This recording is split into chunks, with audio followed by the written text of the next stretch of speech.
Only 24% of expert sources quoted in the media are women. That's just like not okay. And we're all missing out when we don't hear those stories. You can make money and hold high values and at the same time. Yes. They're not mutually exclusive. You can be in business and for profit and still do good work in the world. These are the stories that need to be in the media. Yes. This is who needs to be on the cover of magazines and quoted in the newspapers, because the voices that are the loudest are not the ones that we need to hear anymore. Do you have something that you want the world to know? Right? Then you need a publicist. I am worthy of being seen. My business is worthy of this news. You don't need an email list on day one or a massive social media following. Be famous in your own space, in your own universe. Exactly. And you can decide where you want to shine, but you have to shine somewhere in order to make your business grow. You want to make more money? You are in the right place. Welcome to the Hello 7 podcast. That's 7 as in 7 figures. I'm your host, Rachel Rogers. Only 24% of expert sources quoted in the media are women. Wow. And you know that those Most are of them mostly are white white women. And that's just like not okay. And we're all missing out when we don't hear those stories. And it doesn't reflect our community. It's not good for our democracy, clearly. Like we need to have different people in charge. Yes. And that starts with making sure other people have the platform that they can really use to make change. Yes. Yeah. 24% are women. Wow. And I wonder what percent are people of color or women of And they color, don't even right? track queer, you know? Like Yeah, exactly. It just gets smaller and smaller and smaller. Yeah. And when those stories aren't told and represented, you know, we all know what happens, and we've seen that and we're done with that. Yes. So I love it, because I think there's one of the things that I try to model at Hello 7. I feel that y'all are doing the same is that you can make money and hold high values and at the same time. Yes. They're not mutually exclusive. You can be in business and for profit and still do good work in the world. but you're the only one, or there's like, you're the only one saying the only that, one. right? More people need to be saying that. And more people need to be saying that and telling those stories. And then when we meet the people that are in the club and who are schmillies, and we see all of the cool things that everyone is doing, it's like, these are the stories that need to be in the media. This is who needs to be on the cover of magazines and quoted in the newspapers, because the voices that are the loudest are not the ones that we need to hear anymore. I had no desire to scale this business until I knew that you were out there in the world, because I was like, she gets it. Like the only reason I want to scale is to prove that I can do it. Yeah. You know, this is my new feminist challenge, you know, to grow this 7-figure business. Because before that I was like, and I never took a business class in college. Like I would, you know, kind of look down on people that were working for the man, you know, or whatever. But it's so fun and I love it. Yes. I'm so glad that I did it. And it's nice to be able to hopefully inspire other people to do it too. Exactly. Yeah. I think we're fed the story that trying to get more money is greedy, or is why do you need to do that? Why is more what you go after? And it's like, well, money is power, as you always talk about. Yes. Women aren't told that. Like men are told that. Exactly. And so that was the whole point of the book. And I put myself on the cover for that same reason. Yes. And I know for me, seeing examples, right? You have to see those examples, and that's why you're like, oh, could I do that? Right? So I love the work that you do. I think it's so awesome. I think business owners can be very hesitant to hiring a publicist. Like you think, oh, I'm not important enough to need a publicist. And it's like, no. Do you have something that you want the world to know? Right? Like, then you need a publicist. They say, I don't want to be a star. I don't want to be famous. And you can be famous in your own space, in your own universe. Exactly. And you can decide where you want to shine, but you have to shine somewhere in order to make your business grow. Exactly. And for people to know more about who you are. Yeah. And it's that social proof, right? We're always looking for, like, how do we filter through when there's so many options and so much information coming at us every day?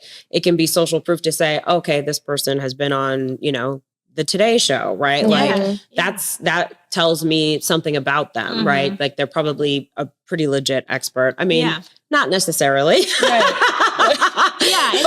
it is something people use, right? To validate, right?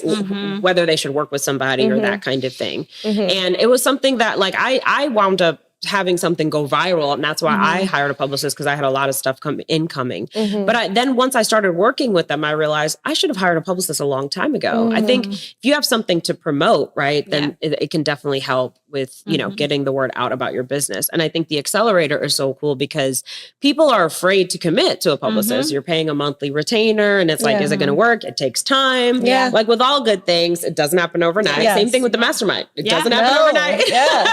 Takes a little time, takes some effort, right? Some growth, being coachable, all of those things. But I think the 6 week is really cool because if, let's say like I was somebody who had a launch coming up for something I was about to sell, I could hire you for 6 weeks, have a whole bunch of activity going on, pointing back to my business so I can grow my audience before that launch happens. Yeah. Brilliant, right? Yeah. Or like, hey, I'm dropping a new podcast. I want there to be a little bit more fanfare. I think this is such a brilliant offer. I think you're going to see so many more people saying yes to it because people love it so far. Yes. It's a great way. And especially people who feel like, you know, they think that they're not good enough to have a publicist. It's a great way for them to try it. And it can happen really fast. I mean, obviously, I love it when the clients who come to us are already so newsworthy, but no one knows about them yet. And then it's very easy to get them wins sometimes. Yes. But I think that's true of so many underrepresented leaders who just don't believe in themselves necessarily. Yes. And aren't sure why, you know, what's happening for their peers isn't happening for them. Yes. But we've had clients in the accelerator who've been in the Washington Post within 2 days. I love that. Who've been in Pop Sugar, The Economist, we had Harvard Business Review was a great one because I'm a huge nerd about that. Yeah. Yes. So can I also write for it? No, I didn't add that to my pitch. I love that because I think it comes from imposter syndrome. Like there's fear, right? Like I'm not good enough. No one wants to hear what I have to say. Or we undervalue our own expertise and talent, right? Absolutely. So we're like, oh, this is easy for me. It must be easy for everybody. No, it's not. Because you've been told at times that it wasn't like not to value being seen, right? Yes. Like, you've been told that. And so to actually take that step forward and say like, I am worthy of being seen, my business is worthy of this news, is scary because you haven't been told that by a lot of people. But we know it's possible and we know what happens when we get more people on the covers of the magazine. Exactly. Exactly. I basically built the company in a weekend with a lot of help from my friends. She decided I'm quitting my job. And by that Monday, she decided on Thursday, that Monday, had a website, 3 clients, LLC, everything. When you have your first baby and you're about 35 and you're sick of the bullshit, you know? And I was just like, I can totally do this better than people I've worked for. And so why wouldn't I, you know? And I was like, even if I can only make $3,000 a month, like that was kind of my number. Yes. Just to support myself and my family and have more time for my then 2-year-old son. Yes. So, yeah. So you were like, we're going to make it happen. So like, tell us what you did in that weekend. Break that down for us because I think people are probably there where they're like, I want to quit my job or I want to launch this thing. How could I do it? Well, I had a marketable skill. It wasn't like I was trying to make an app or like sell like a widget that I built, you know? Yes. So to me, it feels easier because the product is like my brain or was then, you know? Yes. And so it was really just about getting the marketing materials together to take the skill that I had spent 15 years building to the marketplace. And I had a good list of clients. One was coming with me from my old job. So I at least had that. And then by the end of 2 weeks, I think I had 2 more. So I think you had been unknowingly building your pipeline for 2 years, if not way longer than that, because Caitlin, in every business that she worked for previously, she was a natural entrepreneur. So she was always trying to grow and build that business. Yes. So she had just moved to Boise, just moved back to Boise within a couple of years there and had this goal to take one woman out to lunch every week or one leader out to lunch every week. And she had been doing that for 2 years before she decided to start full swing. I just wanted to have friends. Right. It's like I've been gone for 11 years. She didn't know. She wasn't doing it because she thought she was going to start a business. She was doing it because she wanted to be connected, be in the community, cared, wanted to be around people who are doing cool things. And because you were just passionate about that and, me looking at you doing that, I was like, look at this girl. And then everyone was surprised that she did that in 3 days. And I wasn't because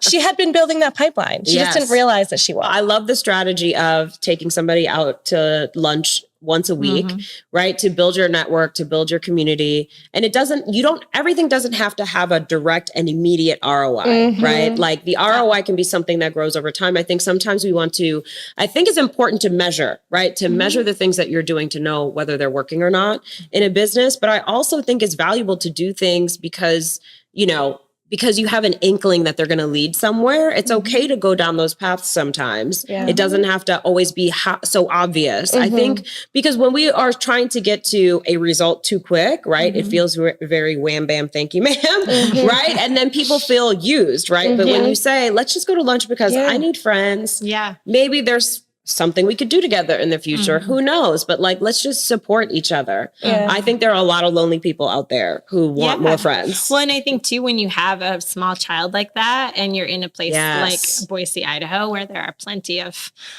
folks who have a stay-at-home wife, which I did not have. Like all of the other women that either had kids and have PTSD from like the experience they had in the workplace of trying to like find childcare or deal with those children as they were building their career. Like there were tons of people who wanted to have that conversation, you know, and tell me what they learned from, you know, going through what I was going through. Yes, you know? Exactly. And just being intentional and taking action, right? Like we say, well, I'm lonely or I don't have friends or not enough people know me or my network isn't very strong. Well, okay, well, what are you going to do about that? Right? Go build it. Yes, exactly. Yeah. And it's also, I encourage people to look at what works for them because me taking someone out to lunch every week would not work for me. But before I had a business, I was taking courses about entrepreneurship. I was taking like Facebook ads courses. And like listening to all the podcasts, even though I didn't know that I was going to start a business, but that's what I cared about. And I was building my skills. I would be exhausted taking someone to lunch every week. But so it's interesting. Like, what is it? What works for Caitlin might not work for you, but what will work for you if you're stuck in a space and you want something more, there are little things that you can be doing every week. Yeah. And like, what's your version of that? Right? To build your community and just get yourself out there more. I love that so much. Okay. So you called in all your favors, which I also love. Pro tip. Because I think we don't ask for help enough. And so we have all these smart people around us. We have all these talented friends, but we never ask for help with whatever we have going on. So I think that's really smart that you called in favors, asked for help. Yes. You're like, I'm somebody you can call. So you need to be somebody I can call too. Yeah, absolutely. Right? Yeah. So good. Okay. So you launched in a weekend. You had a couple of clients immediately. One was a client that was coming from your previous work. The others were just like referrals or did you announce the business to everybody? Yeah. I mean, I put it in like our local business journal and, you know, had a Facebook following as a human individual and was like, hey, this human did this business. So y'all check it out. Yes. And definitely sent out emails to the 50 people that I know love me and want to support whatever I'm doing. And was like, who do you know? And you know, how can I help? And again, that sort of thing. Reaching out to your network, using the people that you already know. You don't need an email list on day one or a massive social media following. You already got people who you're walking through your life. They know who you are. Yeah. And I think one tip that might be helpful around that is like, even as growing from nothing to $1 million in 4 years is no small thing. Yes. And people like know I do this PR thing, but they have no idea what it really means. Yes. You know what I mean? And so you kind of have to keep reminding those 50 people all the time on your journey, you know, as you're growing and you're not just some freelancer anymore. By the time we got to the first retreat of the mastermind, we didn't even have a fully baked framework. Yeah. Like, no, we had two separate frameworks. We had two separate frameworks for different products, which makes no sense. And so we were able to really nail down, like, this is the result that our people want. And this is how we deliver those services to get them there. Yes. And it just made everything click into place so much more. It's like the foundation of your systems in your business, right? And that's one of the key things that you need in order to scale is you need to be able to have a message and positioning that you can repeat to other people, like your team and potential clients, right? And they get it. So being able to say, okay, all this gobbledygook in my head, all of this professional experience, what am I actually doing when I work with a client? What are the steps that I'm taking them through? How am I thinking about it and getting that down on paper so people can understand, oh, I get it now. Now I know why I want to work with you. And then that becomes a training tool, right? It's the beginning of starting to systematize the entire business and yourself. Because that's really what you're doing as founders, right? You're trying to say, okay, how can I take the way my brain works and put it into a process or a step-by-step that somebody else can do? Because you have to work yourself out of a job as a CEO. So that was the next challenge. We're like, we came back from that first retreat for Hello 7 and we were like, okay, we're not doing retaining client work anymore. We're not doing client work anymore. Because we had to work on the business and not so in it. Yes. And so that was a huge lesson too, I think. And, at one point we were even like, we're not going to take any more retainer clients. We're just going to build scalable offers. However, the retainer clients are, they're a lot of fun. They're also how we get results. Them. And we love them. And they are bread and butter. Yeah. And so one of the coaches was like, please don't burn it down. Let's just also keep doing that, but hire someone to run it. Yes. And then you guys go over here and build the other thing. Is there any parting words that you'd want to share? Any advice for entrepreneurs who are listening? Well, I would just say, I think we mentioned I live in Idaho. There is nothing like Hello 7 in Idaho. And I think if you are in a state where you feel like maybe you don't fit in, it is even that much more important to find your community and your people who will help you kind of hold this vision and support you and validate your crazy ideas. Totally agree. Yeah. How about you? Nobody's going to tell you that you have the green light and everything's going to go perfect. Yes. We all want that guarantee. We all want to be guaranteed success, and nobody's going to give that to you except for yourself. And you do that by betting on yourself every day. Yes. And continuing to invest in yourself, invest in your business, invest in what you're doing, and believe, because every time you believe in yourself, you might fail and then you'll come back up. And so just keep going and keep trying. Yes. Because if it's failing, you're learning from that failure, and you'll win on the other side. That's right. That is right. Thank you for those wise words. Thank you for sharing your story. I know it's going to inspire so many people. I appreciate We're you both. so happy to be here. Hey, do you enjoy money? I do. If you want to make more money, then you need to join We Should All Be Millionaires, the club. Go to hello7.co/club to see everything you get once you become a member. hello7.co/club. In the club, we teach you how to maximize your earning potential, how to make better financial and business decisions, how to set up systems so that you're building wealth over time. We keep you focused on your financial and business goals, and we do fun activities throughout the year to keep you motivated. During our last money-making challenge, our club members earned a grand total of $3,519,262.66. Okay? $3.5 million as a community. That's a lot of money, y'all. If you want to get in on this, go to hello7.co/club and become a member. Hey everyone, this is Angela Forster, the Marketing Director at Hello 7. I wanted to talk to you about your $1 million vision for your business. As the CEO and founder of your company, you are responsible for coming up with a vision for your business, and not just any vision, $1 million vision. If you're feeling stuck in your CEO journey and ready to accept expert coaching in a beautiful environment, then I want you to apply to go on a retreat with my sister and CEO of Hello 7, Rachel Rogers, from August 27th through the 29th. Connect with Rachel Rogers and an intimate group of power players at the Hartwell House in the Berkshires. Get hours of group coaching with Rachel and enjoy the inspiring mountain views and crisp, clean air of Great Barrington, Massachusetts. Interested? Go to rachelrogers.com/MDV for more info. See you there.